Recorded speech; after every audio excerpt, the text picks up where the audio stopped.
Unang batas sa physics, no, ng thermodynamics. Ang enerhiya ay hindi maaring likhain o kahit puksain. Ito ay nagbabagong anyo lamang o naililipat. Pero sa ating kwento ngayon mga kapatid, sasagutin ang tanong, kapareho din ba ng enerhiya ang pamana? Namamatay ba ang isang kalakaran, kaugalian o talento kapag hindi na ipapasa sa susunod na henerasyon? Sa mata ng mga kapitbahay mga kapatid, si Magda ay isang simpleng mananahi lamang. Pero sa mga tunay na nakakaalam, taglay ni Magda ang isang pambihirang kapangyarihan. Nasabihin na lang natin ay hindi bunsod ng daigdig na ating alam. Sa batas ng enerhiya, ganon din sa batas ng pamilya, ay walang ibang dapat magmana nitong katangian, kundi ang kanyang anak na si Alona. Pero paano kung ang kapangyarihang ito ay tanggihan ng dapat paglipatan? Atin ang sisimulan dito po sa Sana Lord, ang dulang sinulat ni Diditan Huacquio Marasigan. Mga kapatid, ating pong dinggin ang kwentong pinamagatang Pamana ng Dilim.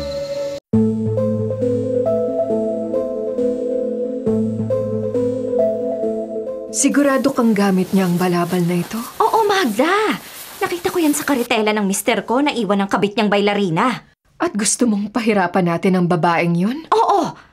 Papangitin mo siya, bigyan mo ng sakit, bigyan mo ng kahit na ano, masisira ang mukha niya para mawala ang pagkabaliw sa kanya ng mister ko. Para ako na lang mahalin ng asawa ko. Alam mo namang kapag nilagyan ko ng orasyon ng balabal na ito, magkakasakit ang may-ari nito at wala na itong bawian. Oo, magbabayad ako para sa serbisyo mo, Magda.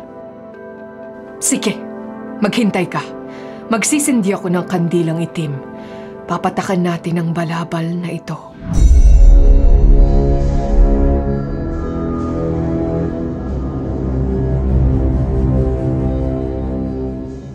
Sino na naman ang kausap mong yon? Quentin, humihingi siya ng tulong.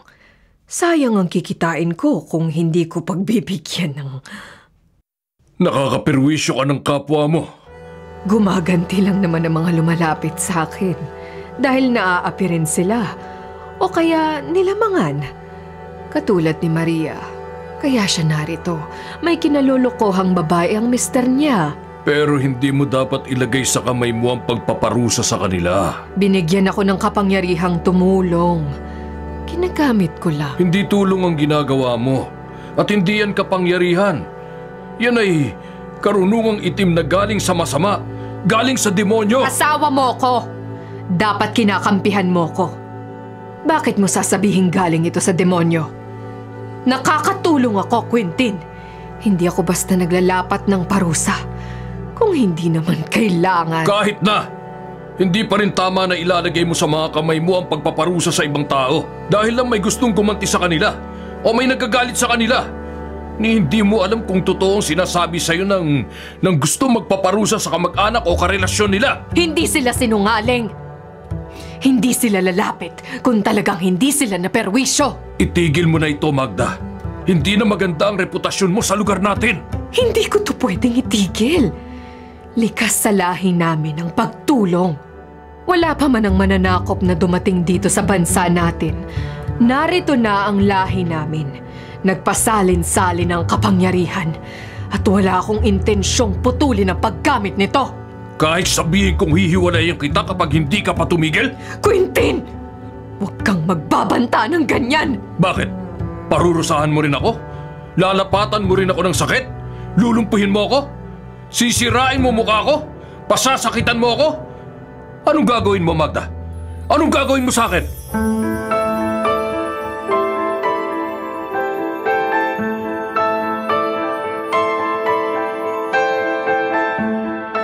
Nag-awa yata kayo ni Quentin dahil sa akin. Hayaan mo na. Hindi niya ako mapipigil na tumulong. Salamat, Magda. Hindi lahat ay mayroon ng karunungang minana ko. Sa aming lahi, Natural na natututunan ang pagsambit ng orasyon. Hindi ito na pag-aaralan. Naniniwala ako sa'yo. O sige, eto na ang kandilang itim. Sisindihan ko na. Pagkatapos natin itong patakan, saka ako dadasalin ng orasyon. Umasa ka, ilang sandali lang, makararamdam na ng pangangati ang babaeng yon. Tuwing kakamutin niya ang kanyang muka, lilikha ito ng sugat. Mga sugat na hindi maghihilom.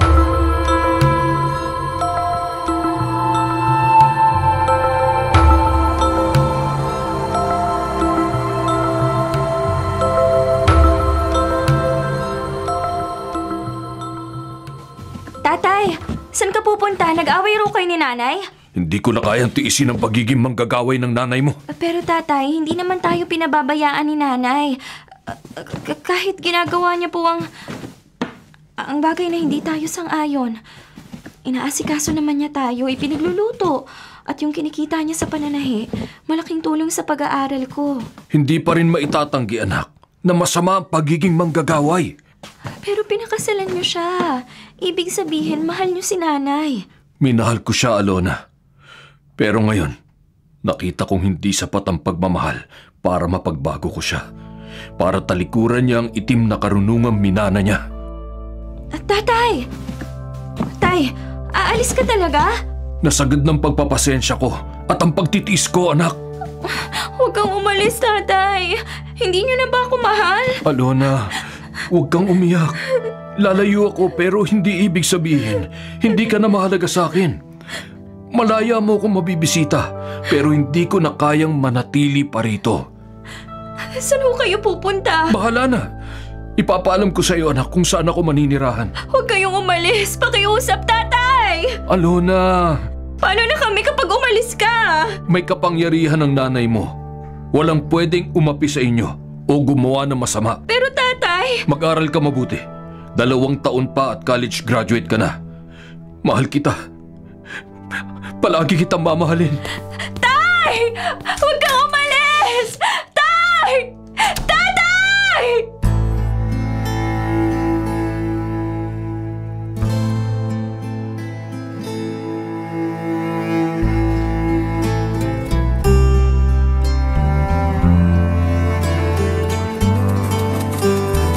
Nay, hindi mo nilingon si tatay nung umalis siya. Bakit pa? Yun ang gusto niya. Anong magagawa ko? Pwede mo siyang lapatan ng gayuma para manatili siya rito. Hindi ko gagamitin ang kapangyarihan ko sa kanya. At kailanman, hindi ko siya ginamitan ng kapangyarihan ko. Nay, hindi mo ba mahal si tatay? Mahal ko siya, Alona. Wala akong ibang minahal na lalaki kundi ang tatay mo. Kung ganun, bakit hindi mo siya pinagbigyan? Gusto niyang itigil ko ang pagtulong. Ang paglalapat ng parusa sa mga taong mapanlamang. Tama naman po si tatay. Anong tama? Ano ang tama ron? Kapag itinigil ko ang pagtulong sa mga lumalapit sa akin, para ko na rin binabaliwala ang karunungang ipinamana sa akin. Pero sabi ni tatay, masama ang ginagawa niyo. Masama? Masama ba ang tumulong? Masama yung mga taong inirereklamo sa akin. Nanggagansyo, nangaapi, nambababae, nanlalalaki, nanlalamang sa pagtitinda, nanluloko sa kapwa. Marami ang nag-aakala na pwede nilang basta gawin ang gusto nila sa kapwa nila. Pero mali sila. Narito ako para bigyan ng katarungan ng mga taong napeperwisyo nila. Inay. At ngayong tayo na lang dalawa, inaasahan kong balang araw, kapag kailangan ko na itong isalin sa'yo, ito ay tatanggapin mo. Ayoko po. Hindi pwedeng ayaw mo. Nag-iisa kitang anak. Natural na sa'yo ko ipamana ang karunungang tinaglay ng aming lahi bago pa man kita isinilang. Ayoko, inay. Ayoko po.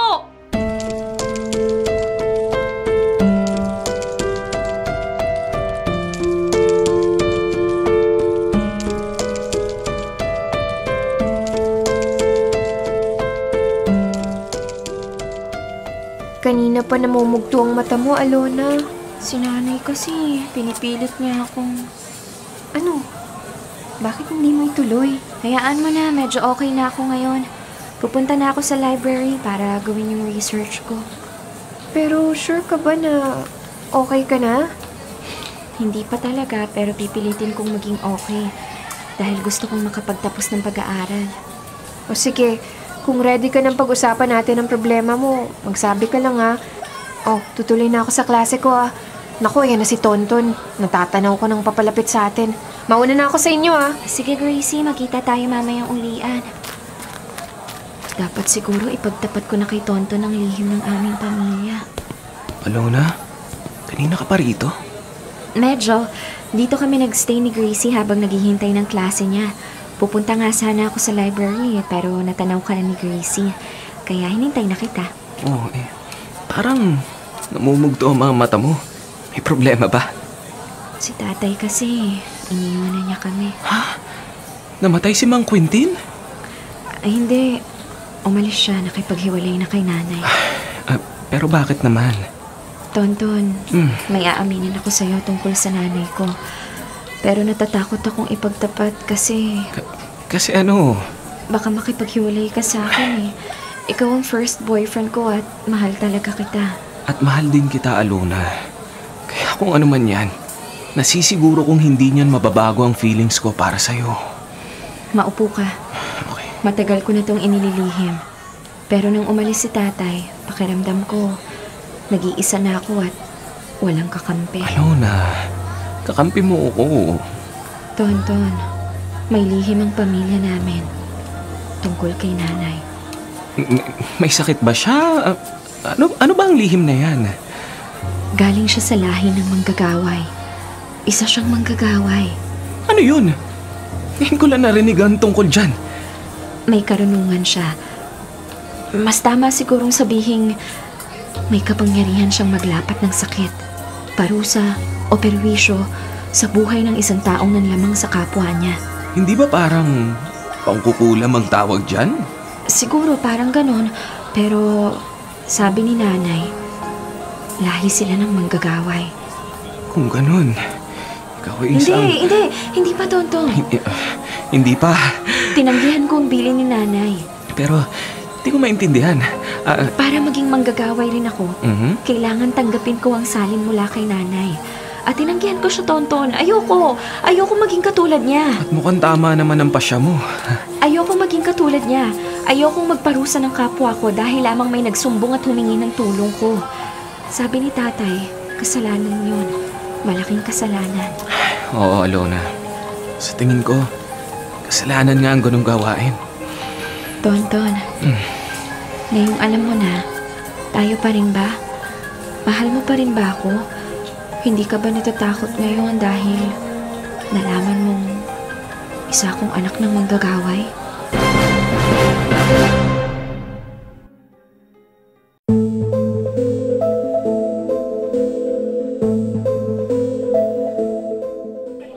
Okay ka lang ba, anak? Ayokong lumayo kay nanay. Dito lang muna ako, tatay. Wala pa ring linaw ang investigasyon ng mga pulis. Wala namang kasing CCTV sa lugar na ito. Liblib na kaya wala ring witness o testigo kung sino ang huling pumunta sa bahay bago ka umuwi galing dun sa school. Opo, hindi nang sinabi sa akin ng investigador. Anak, ngayong mag-isa ka na, sumama ka na sa akin. Hindi ko pwedeng iwan ang bahay natin, tatay. Bakit hindi na lang po kayong bumalik dito? Anak. Alam ko po, meron na kayo sigurong ibang pamilya. Hindi sa ganon. Ang bahay natin, maraming malungkot na alaala. Masakit balikan. Ayaw niyo po ba akong makasama? Gusto ko, Alona. Pero huwag sa bahay na yon. Sumama ka na sa akin, anak. Pag-iisipan ko po. Huwag niyo lang po akong madaliin. Maraming gamit si nanay eh. Ang makinang panahe, ang mga damit na tinahi niya para sa akin. Ang mga... Ha? Ang bibig ni nanay. Gumalaw. Ano yun, Alona? Bakit napatitig ka sa kabaw? Wala po. Siguro lang po, sobra yung pagod ko. Wala pa po akong tulog mula nang mamatay si nanay. Halika na. Maupo na muna tayo, anak. Opo. Pero kitang-kita ko talaga. Gumalaw ang mga labi ni nanay sa loob ng kabaong.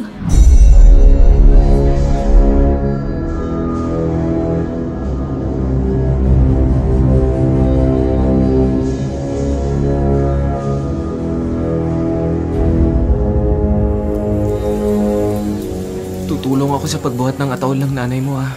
Salamat, Tonton. Tayo na, Tonton. Magsisimula ng maglakad para ihatid si Magda sa huling hantungan. Alona, aalalayan kita. Ang sabi ng tatay mo, wala ka pang tulog mula nang matagpuan mong naghihingalo ang nanay mo. Opo, Nanay Luz, ganun na nga po. Hanggang ngayon, hindi ko pa rin po matanggap na wala na si nanay. Lakasan mo lang ang loob mo, iha. Sumunod na lang kayo. Maglalakad na kami patungo sa paglilibingan kay Magda. Gumalaw ang ataol! Nawalan po ng balanse! Bawi sa kaliwa. Kailangan pantay ang pagbuhat natin. Okay na po, Mang Quentin. Bakit nalalaki ang mata mo, Alona? Tayo na. Sumunod na tayo sa kanila. Dapat ko bang sabihin sa kanila na ang mismong ataol ang gumalaw? Walang mali sa pagbubuhat ng mga kalalakihan. Yung ataol mismo ang gumalaw.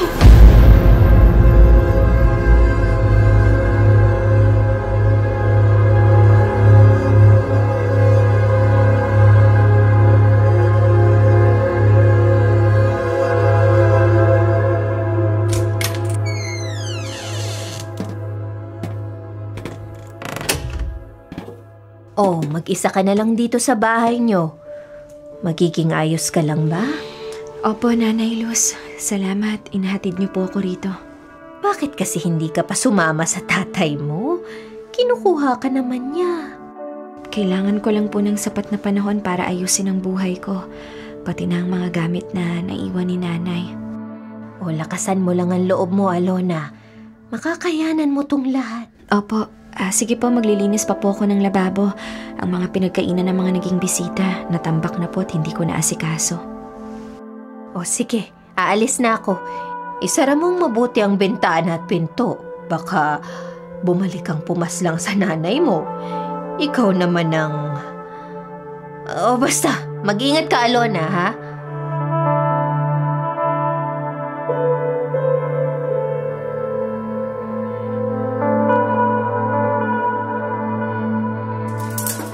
Ano ba yun? Mabaho, malansa, pero amoy nabubulok din. Teka nga, hanapin ko muna bago ko tapusin yung paglilinis dito sa lababo. At ako ito pala, malaking daga at patay na. Ang sama ng amoy, nakakasuka talaga. Nasaan ba ang lumang dyaryo? Yun ang ipambabalot ko bago ko to itapon.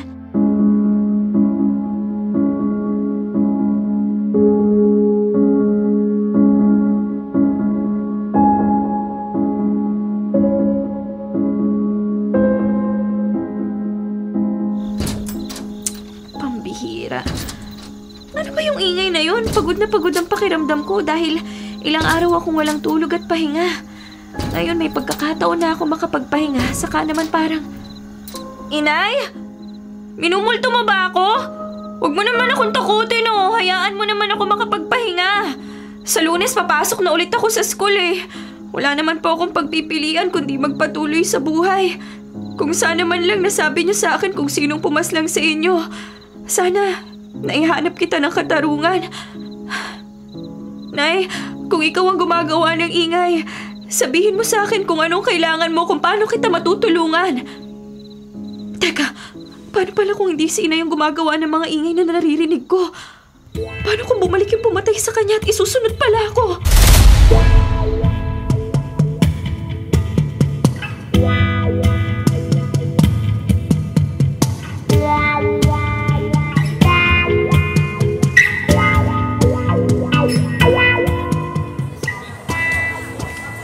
Nagkita kami kanina ni Alona. Tinanong niya ako kung pwede ko siyang samahan sa bahay niya.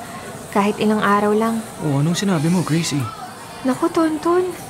Hindi ako papayagan ng nanay ko. Mahigpit yun. Kawawa naman si Alona.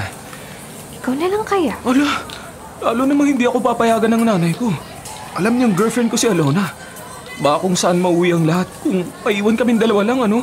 Nasa iyo naman yun eh. Dapat talaga magpigil sa sarili. Kakausapin ko siya. Anong sasabihin mo? Na doon na siya tumira kay Mang Quintin. Yun naman ang inaalok talaga ng tatay niya, di ba?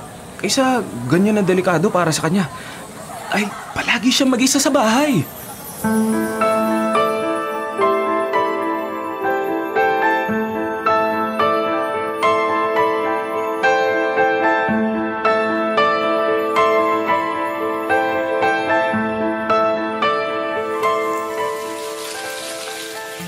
Dati ko namang ginagawa ang pag-iigib mula rito sa balon. Pero mula nang mailibing si nanay, hindi na naging normal ang pakiramdam ko. Ang amoy na yon. Yun din ang naamoy ko nung gabing umuwi ako pagkatapos ng libing. Malansa, masangsang at amoy na bubulok. May papalapit sa akin. Naglalakad siya mula sa gitna ng bukid. Pareho ng suot ni nanay nang ibulol siya. Puting damit na mahaba at malapit na siya sa akin. Ang amoy na nabubulok, lalong tumitindi. Puti ka ng damit ng babaeng papalapit sa akin. Pero hindi ko siya mamukhaan. Hindi ko na kaya ang amoy niya. Sino ka ba? Hindi, naagdas na siya. Inuuod ang mukha niya. Hindi! Nanay Luz! Nanay Luz! Tulungan mo ako! Nanay Luz! Nanay Luz! Nanay Luz! Tulungan mo ako! Alona, ano nangyari sa'yo? Sa bukid! Sa bukid! Anong meron sa bukid? Papasukin niyo po ako! Baka masundan niya ako! Sino? Yung babae. Nakadamit siya tulad ng suot ni nanay pero puti ka ng damit niya. Lumapit na siya sa akin. Naaagnas na yung balat niya. Inuuod na yung mukha niya. Pumasok ka, dali! Bilisan mo! Sino yun, Nanay Luz? Hindi ko masasagot yan. Ngayon ka lang ba nakaranas ng ganito? Hindi po. Nung burol pa lang. May kakaiba na po ako nakita. Gumalaw po ang labi ni nanay. Pero binaliwala ko dahil iniisip ko na baka pagod lang ako. Nung araw ng libing, gumalaw ang kabaong. Akala ng marami. Hindi lang nakabalanse yung mga bumuhat nito. Pero gumalaw talaga. At nung gabing inihatid niyo ako pagkatapos ng libing, may nangamoy na malansa. Mabaho na parang patay. Pero nakakita ako ng patay na daga. Kaya inakala ko po na daga lang yung naaamoy ko. Pero ngayon, sa bukid, habang nag-iigib ako ng tubig, natanong ko papalapit ang isang babae. At siya huling kababalagang naranasan ko. Nanay Luz, tulungan mo ako. Ano nangyayari? Napapaliw na ba ako? Hindi ka nababaliw, Alona. Ang nagparamdam sa'yo at ang magpakita ay ang sarili mong ina, si Magda. Ano po? Si nanay? Pero patay na siya. Nakita natin mismo na inilibing siya. Siya ay naging amaranhig. Ano pong amaranhig? Isang patay na bumalik dahil merong hindi natapos gawin. Pero nakapagtataka. Siya ay manggagaway. Ang tulad niya, kapag pinatay na, ay hindi na bumabalik. Nangyayari lamang ito sa mga amaranhig. Amaranhig? Hindi natapos gawin. Ano po bang sinasabi niyo? Naisali niya ba sa iyo ang kanyang kapangyarihan? Hindi po. Tumanggi po ako hanggang sa nalagutan ng hininga si nanay. Sana sinabi mo agad sa akin.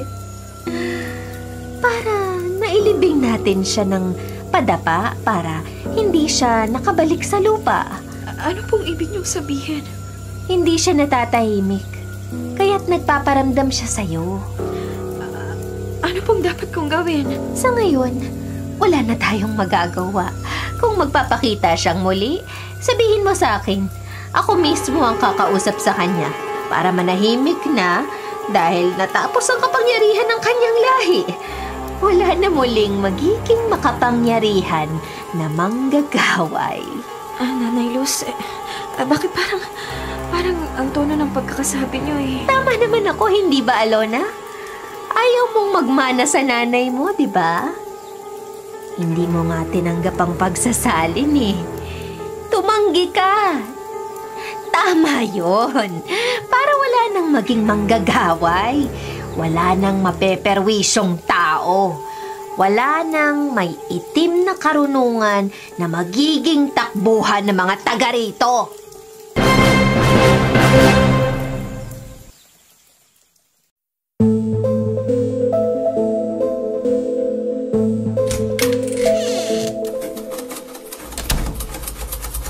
May nananahi. Pero wala naman dapat pumunta rito eh. Si Nanay Luz lang ang malapit sa amin. At bukod kay tatay, siya lang ang pumupunta rito. Si Nanay Luz, alam nga naman nauna pa siya sa akin dito at... May nananay sa bahay na ni Nanay. Kanina pa kita hinihintay. Ang babaeng inuunod ang kubahan. Amoy bangkay na! Ako ito, Alona. Ang iyong ina. Inay, pero bakit ganyan ang itsura mo na agnas yung mga braso? Inuunod ang iyong mukha at yung amoy. Ito ay... Inay, bakit ka ba bumalik? Hindi ako natatahimik. Paano kita matutulungan? Tanggapin mo ang pamana, Alona. At saka mo ako ipaghiganti. Anong ibig mong sabihin, Inay? Gusto mong malaman kung sino ang pumatay sa akin? Opo, sabihin mo sa akin. Tanggapin mo muna ang pamana. Ipakikita nito sa iyo ang tunay na nangyari. Pero Inay, ayokong maging manggagawa eh. Ito lang ang paraan, Alona. Hindi ko pwedeng sabihin kung ano ang nangyari sa akin at kung sino ang gumawa nito. Pero kapag tinanggap mo ang pamana, ipakikita nito ang lahat. Kaya maawa ka sa akin, Alona. Hindi ako matatahimik. Kailangan kong isalin ang kapangyarihan. Inay, alam mong tutol ang kalooban ko. Pero ito lang ang paraan para maipaghiganti mo ako. Inay! Kung mahal mo ako, tatanggapin mo na to. Mahal kita, Inay. Kung ganun, buka mo na ang bibig mo at tanggapin mo na to. Hindi ko na matagalan ang amoy ni Nanay. Sobrang tindi nito pero nakikita ko rin ang paghihirap niya. At kung sa pagtanggap ko ng isasalin niya ay malalaman ko ang tunay na nangyari, siguro nga, dapat ko na itong tanggapin. Inay, mahal kita. At kung ito lang ang paraan para malaman ko kung sinong pumatay sa'yo, tatanggapin ko na. Magtatahimik na ako. Paalam, Alona. Inay! Naglahos ang Inay. Nawala na rin ang masansang, malansa at nakakasulasok na amoy. Nasusuka ako pero wala akong maisuka. Ano ba ito nangyayari sa akin? Hindi ako makahinga.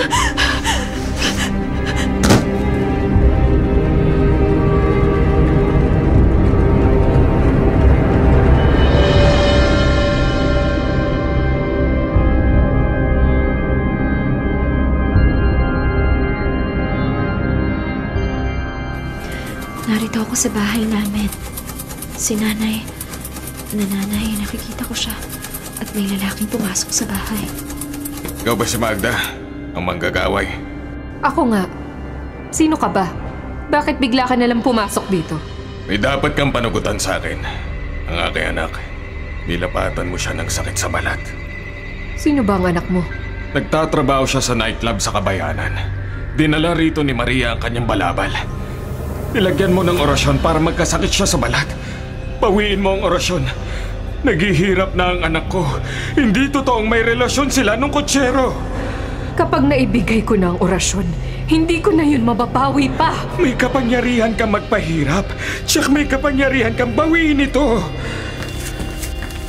Gusto mong makabawi sa kanya? Tutulungan kita. Pero walang dapat makaalam ng gagawin ko. Luz? Anong ibig mong sabihin? Kamatayan lang ang tatapos sa kanyang kapangyarihan. Mare, bakit may hawak kang itak? Hindi mo alam, Magda? Matagal na akong nagngingit-ngit sa taglay mong kapangyarihan. Lahat ng paraan, ginawa ko para makuha ko at matutunan ang mga nalalaman mo. Gusto ko ring maglapat ng sumpa sa mga taong lumalapastangan sa akin. Pero madamot ka. Ang sabi mo sa akin, lahat ng karunungan mo, nariyan, nasa isip mo. Pero yun ang totoo, Luz. Ibaba mo yung itak! Bitawan mo yan! Kapag hindi mo pa siya tinapos, ako na ang tatapos sa kanya. Huwag kang magmadali, tanda. Alam ko ang ginagawa ko. Bitiwan mo yan, Luz! Ngayon ka umusal ng iyong orasyon, Magda. Ngayon ka magsindi ng itim na kandila. Hindi mo magugustuhan ang gagawin ko sa'yo, Luz! At hindi kita bibigyan ng pagkakataong lapatan ako na sumpa. Etong bagay sa'yo. Patayin mo na siya! Patayin mo na siya! Yan ang dapat sa katulad ka! Tapusin mo na para matapos na rin ang paghihirap na aking anak! Masama ka, Magda! Isa kang apo ng demonyo!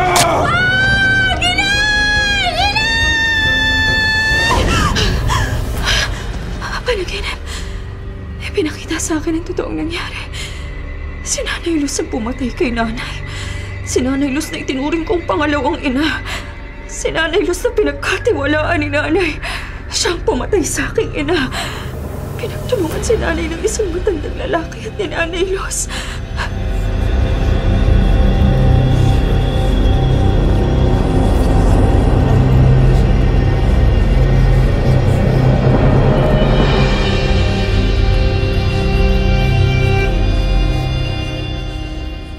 Hindi ka nakatitiyak, anak. Ang lahat ay nakita mo sa isang panaginip lang. Pero naisali na ni Nanay sa akin ang kapangyarihan niya. Alona, nagpakita sa'yo nanay mo? Opo, nahaagnas na siya. Inuud na. Bumalik siya para makiusap na tanggapin ko to. Anak, bakit mo tinanggap? Hindi niyo po ba naiintindihan? Hindi natatahimik si Nanay. Kailangan maisalin niya at ako lang ang pwedeng tumanggap nito. Pero para mo na rin sinira ang kinabukasan mo. Magiging manggagaway ka na rin. Takbuhan ng mga taong gustong gumanti at manakit ng kapwa nila. Hanggat mapipigil ko, Itay, hindi ko ito gagamitin. Hanggang kailan, Alona? Tatapusin ko lang hong paghihiganti. At pagkatapos, mananahimik na ako, lalayo ako, maninirahan ako sa lugar na kung saan walang nakakakilala sa akin at walang nakakaalam ng taglay kong kapangyarihan. Hindi ito tama, Alona. Nag-aaral ka. Maganda ang iyong kinabukasan sa kursong kinukuha mo, anak. Pero tinanggap ko na ang pamana. Wala na akong magagawa. Meron, Alona. Sa akin ka na tumira, anak. Doon ay walang nakakakilala sa'yo. Ipagpapatuloy mong pag-aaral mo at ililihim natin ang kapangyarihan taglay mo.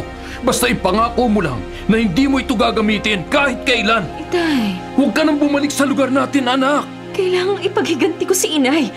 Kailangan bigyan ko ng katarungan ang kanyang pagkamatay. At pagkatapos, ano? Akala mo matatahimik ka kapag ginawa mong paghihiganti na yan? Hindi ka na matatahimik, Alona. Hindi na mababalik ang inosente at mabait kong anak. Lalamunin na ng poot at paghihiganti ang buong pagkatao mo. Babaguhin ka nito hanggang sa maging sintigas na rin ang puso ng iyong ina, ang puso mo. Hindi matigas ang puso ni Nanay. Magkaiba lamang kayo ng pananaw. Ang tingin mo sa mga ginawa niya ay gawain ng kasamaan. Pero nung nakita ko sa panaginip kung paano siya pinatay ni Nanay Luz, nakita kong higit na masama si Nanay Luz. Dahil pinaniwala niya kami na nagmamalasakit siya sa amin ni Nanay, yun pala, nababalot ng poot at inggit ang puso niya. Hindi niya naagaw ang kapangyarihang taglay ni Nanay, kaya para maputol ng paniniwala ng mga tao kay Nanay, pinili niya tong patayin. Alona, hindi mo pa rin dapat ilagay sa iyong mga kamay ang katarungan. At kaninong kamay ko ilalagay, Tay? Sa mga may kapangyarihan dito sa mundo?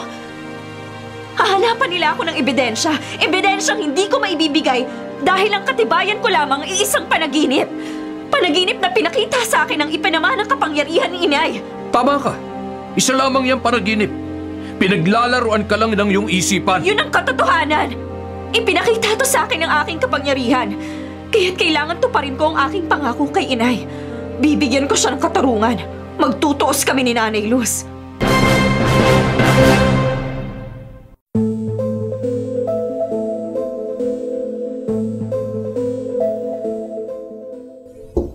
Sino ba naman to istorbo sa pagpapahinga ko? Ngayon pala ako nakapagpapahinga pagkatapos kong dalhin sa doktor ang anak ko at nakita nga na magaling na ang mga sugat sa mukha niya. Isa-isa nang naghihilom ang dati ay nagnanana at nagsusugat ng mga butlig. Nandyan na! Istorbo ka! Ano ba yun? Ay, napakabaho. Masangsang at amoy nabubulok. Ako to. Sino ka? Inuuhod ang mukha mo. Ba't puro putik ang damit mo? Ako ang pinatay niyo ni Luz. Si Magda! Hindi! Inilibing ka na! Patay ka na! Tanda, wala akong kamatayan. Hindi ka totoo! Hindi ka totoo! Ang amaranhig, pagkatapos bumangon mula sa pisikal na kamatayan, nananatiling buhay para maningil sa tumapos ng kanyang pisikal na buhay. Ibig mong sabihin, wala akong kasalanan sa'yo.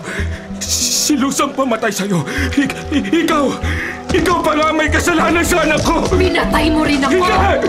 Huwag kang lalapit! Dugo ang kailangan ko. Dugo ang papawi sa uhaw ko sa katarungan. Hindi! Hindi! Dugo ang magbibigay katarungan sa ginawa niyo sa akin! Hindi! Bitiwan mo ako! Bitiwan mo ako!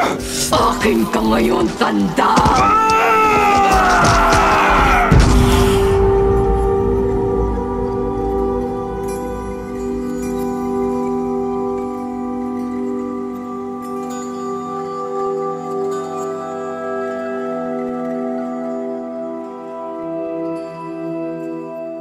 Inay, bumalik ka? Oras na. Oras na para tapusin si Luz. Opo, nakahanda na ako. Nakahanda na akong sumunod sa lahat ng sasabihin niyo.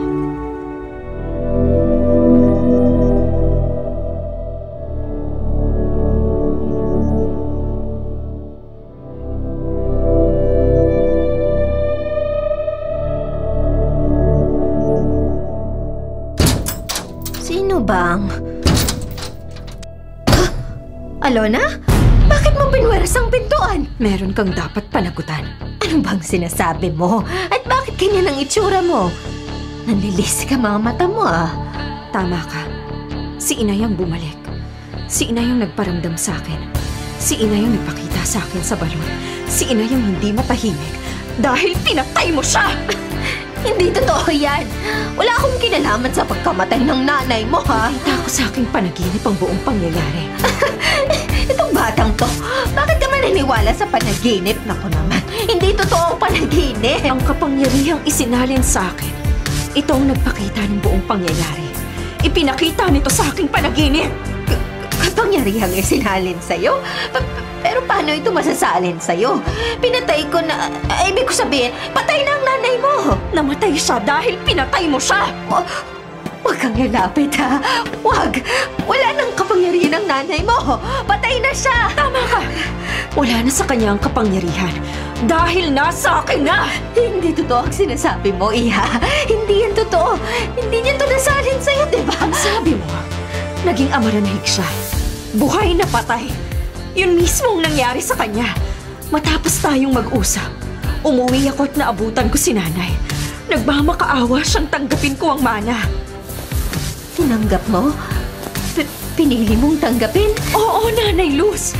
At ipinakita sa akin ang kapangyarihang ito kung paano mo pinatay si nanay! Paano? Ano bang sinasabi mo?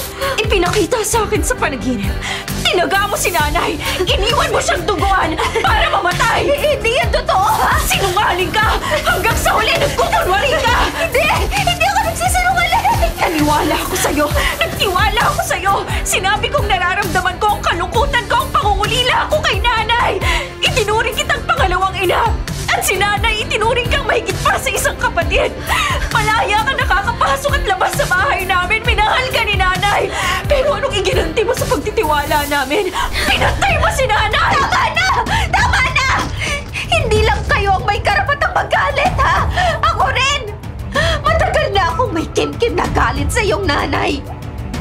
Nagsimula ang lahat ng sa kanya mabaling ang pagmamahal ni Quintin. Maliliit pa kaming bata, minahal ko na ang iyong ama.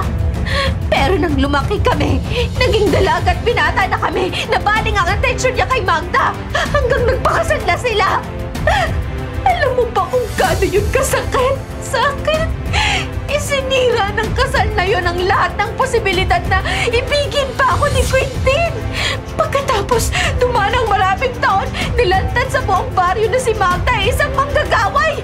Marami ang natakot sa kanya, pero mas marami ang palaging tumatakbo pa rin sa kanya para solusyonan ang kanilang problema. Ako bilang ordinaryong magtatawas, halos wala nang lumalapit sa akin. Pero yung nanay mo, siyang naging takbuhan ng mga taga rito. Inagaw niya sa akin si Quintin at sinira niya pati ang ikinabubuhay ko. Ilang beses kong tinangkang nakawin ang kapangyarihan niya, pero tuso siya. Madamot siya, kaya pinatay ko siya. At yan din ang gagawin ko sa Waldan. Hindi mo magagamit ang itak na yan sa akin! Hindi ako natatakot sa nanay mo at hindi rin ako matatakot sa'yo. Hindi mo na muling magagamit ang itak na to para manakit ng tao! Bitawan mo ang itak! Bitawan mo! Hindi! Ang gagawin mo sa akin? Lalapatan kita ng orasyon na tatapos sa buhay mo! Bata ka pa! Anong alam mo sa kapangyarihan tinanggap mo? Bata nga ako! Pero ang lakas ng kapangyarihan ko ay pinagsama-samang lakas ng aking mga ninuno. Insekto sa hangin, insekto sa lupa. Sundin ng kapangyarihan sa akin ay ipinaubaya. Kumapit kayo sa babaeng nasa aking harapan. Lamunin niyo siya hanggang siya'y maging pataba. Sa lupang gutom sa mga katulad niyang alipin ng inggit at pagnanasa! Hindi! Mga insekto! Napakarami nila! Tumakbo ka! Pero hindi mo sila matatakasan! Takbo ka na! Takbo! Buhay ang inutang mo. Buhay mo rin ang sisingilin kong kapalit. Hindi mo matatakasan ang kamatayan. Sa lakas ng aking kapangyarihan, sisiguruhin kong malalagutan ka ng hininga!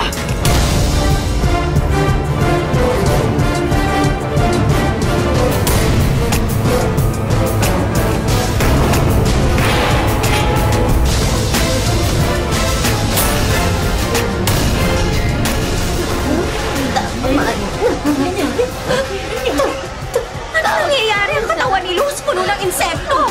Tugoan na siya! Humingi kayo ng tulong! Buhay pa ba siya? Nagsalita pa siya kanina pero ngayon parang patay na eh! Ipalibing niyo na. Ha?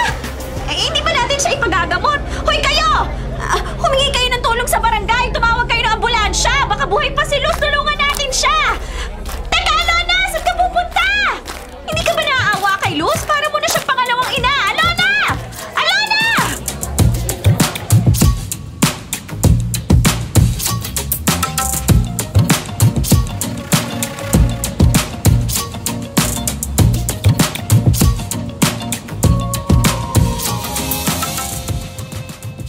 Hindi ka na mag-aaral?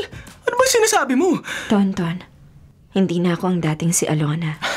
Oo, alam ko, malaking impact ang pagkamatay ng nanay mo. Naging malungkutin ka at mapag-isa at... Tinanggap ko na ang mana. Anong tinanggap? Isa na akong manggagaway. Hindi yan pwede mangyari. Ang sabi mo sa akin, tinanggihan mo ang nanay mo. Hanggang malagutan siya ng hininga. Pero bumalik siya. Naging amaranhig siya, Tonton. Amaranig? Buhay na patay. Nagmakaawa siyang tanggapin ko ang mana para matahimik siya. Kaya tinanggap mo? Nakakaawa ang itsura niya. Naaagnas, inuuod. Kailangan niyang magpahinga. Kailangan na niyang matahimik, Tonton. Kung totoo man ang sinasabi mo, pwede ka pa rin mabuhay ng normal. Hindi na. Bakit hindi? Pinatay ko na ang pumatay kay nanay. At sino ang pumatay sa kanya? Ang itinuring kong pangalawang ina, si Nanay Luz. Teka. Masyadong mabilis ang mga nangyayari. Hindi mo rin talaga maiintindihan to. Tonton, nakipagkita ako sa'yo para magpaalam. Hindi, Alona. Sinabi ko na sa'yo. Maging normal ka man o isang manggagaway, mamahalin pa rin kita. Ayokong masira ang buhay mo dahil sa akin. Hindi masisira ang buhay ko. Darating ang araw. Baka pag-awayan natin ito at maging dahilan ng ating paghihiwalay. Tulad ng nangyari kina nanay at tatay. Hindi tayo maghihiwalay, Alona. Hindi magbabago ang pagmamahal ko sa'yo kahit ano ka pa. Kahit ano pa ang idulot ng kapangyarihan na yan. Mamahalin kita. Mananatili akong tapat sa'yo kaya huwag mong takasan ang pwede mangyari sa ating bukas. Huwag mo ko iwan dahil hindi rin kita iiwan. Tonton, sapat na ang mga narinig ko. Mahal mo nga talaga ako.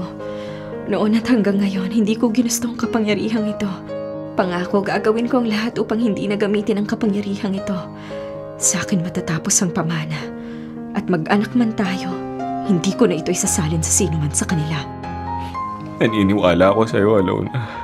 Ang karunungang itim na ito ay matatapos sa akin. Titigil lang pagsalin ito. Ako na ang magiging huli sa aming lahi. Ako na, Tonton. Hindi na ito magpapatuloy pa.